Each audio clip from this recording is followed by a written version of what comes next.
यीशु सहाय जोहार जय मसीह की। आज हम और एक सच्ची जीवनी गवाही के से एक वचन को हम मनन करेंगे। साल 1948 पश्चिम बंगाल की एक शहर की गलियों में जब आज़ादी की शुरुआत के अफरा तफरी मची हुई थी, इसी बीच एक महिला जिसके चेहरे पर मुस्कान और गहरी शांति दिखती थी, आंखों में एक अनकहा संकल्प लिए हुए धीरे धीरे शहरों में चलती दिखाई देती थी। वो कोई रानी नहीं थी, न कोई राजनेता, लेकिन उनकी मौजूदगी में एक अलौकिक शांति महसूस होती थी, जैसे कोई अदृश्य शक्ति उसके साथ है। लोग अचंभा होते थे कि ये महिला कौन है और किस लिए यहाँ आई है इत्यादि। उसने कोई ना प्रचार किया, ना ही किसी संस्था के नियमों में बांधकर नाम कमाने की कोशिश की, ना कोई भीड़ इकट्ठा की भाषण देने के लिए, लेकिन उसका हर कदम एक संदेश बन गया था। इंसान के दर्द को देखकर उसका मन रोने लगता था। उसने वो रास्ता चुना जो जहां कोई जाने से भी घबराता था, जहां बदबू थी, लाशों की सांसें रुकी हुई थी, भूख की चीख थी और समाज के ठुकराए हुए जख्म थे। वहां कोई कहता था इसमें कुछ छुपा रही है, पर सच्चाई और कुछ था।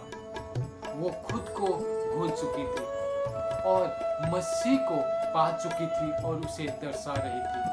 अपने जीवन में वो जी रही थी। एक दिन जब उसने गली में सड़ते हुए एक बीमार आदमी को अपने हाथों में उठा लिया, किसी ने घृणा से कहा, तुम इसे क्यों छू रही हो? उसकी आंखों में आंसू थी, पर मुस्कान उसके होठों में थी। उसने बस यह कहा, Because I see Jesus in him। जहां दुनिया गंदगी देखती थी, वहीं वो ईश्वर का रूप लोगों में देखती थी। वो खुद को नहीं, वरन मसीह को जी रही थी। धीरे धीरे चीजें बदलने लगी। जहां कोई उम्मीद नहीं थी, वहां जीवन दिखने लगा। बिना किसी के चंदे के, बिना किसी प्रचार के भोजन आने लगे, दवाइयां मिलने लगे, और जहां मौत की दुर्गंध थी, वहां जीवन की सुगंध फैलने लगी। और यह कोई जादू नहीं था, बस एक स्त्री के विश्वास और समर्पण जीवन का उसका प्रतिफल था, जो अपने परमेश्वर की आवाज सुनती थी और उस पर अमल करके वो चलती थी। उसने कभी महान बनने का सपना नहीं देखा था।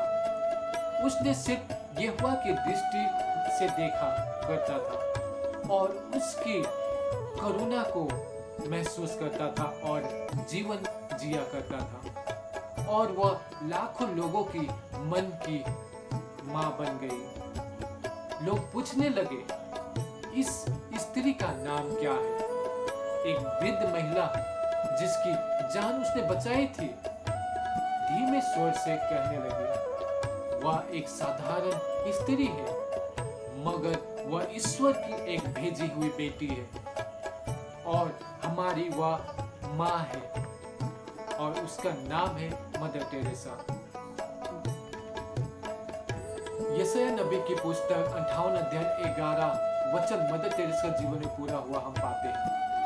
और यहोवा तुझे लगातार लिए चलेगा, और काल के समय तुझे तुप्त और तेरी हड्डियों को हरी भरी करेगा, और तू सींची हुई बारी और ऐसे सोते के समान होगा जिसका जल कभी नहीं सूखता। क्या आपने कभी सोचा, एक अकेली महिला जिसके पास ना कोई संसाधन, ना कोई शक्ति, उसने लाखों लोगों के मन को छू लिया और उन्हें जीने की नई उम्मीद दी। कैसे? राज वही था, वह खुद नहीं चलती थी, मगर वो यहोवा उसे चला रहा था। वचन का मूल उद्देश्य वही है। जब हम अपनी दृष्टि से नहीं, ईश्वर की दृष्टि से देखना शुरू करते हैं तो वहां भी जीवन फूलता है जहां सब कुछ मरा हुआ लगता है। जब हम अपने फैसलों से नहीं वरन यहोवा पर समर्पण से चलते हैं तो हमारी दुर्भूमि भी सींचा हुआ बन जाती है। शायद आज हमारी काबिलियत कुछ और है, आपके पास वो सुविधा नहीं है। शायद आपके रास्ते भी गंदगी से भरे हो सकते हैं, या आपके पास कोई पद नहीं है, या आपके पास कोई मंच नहीं है। लेकिन अगर आपकी आंखों में मसीह की दृष्टि है और समर्पण की हृदय है तो आप भी किसी की टूटी हुई जिंदगी को ईश्वर का बगीचा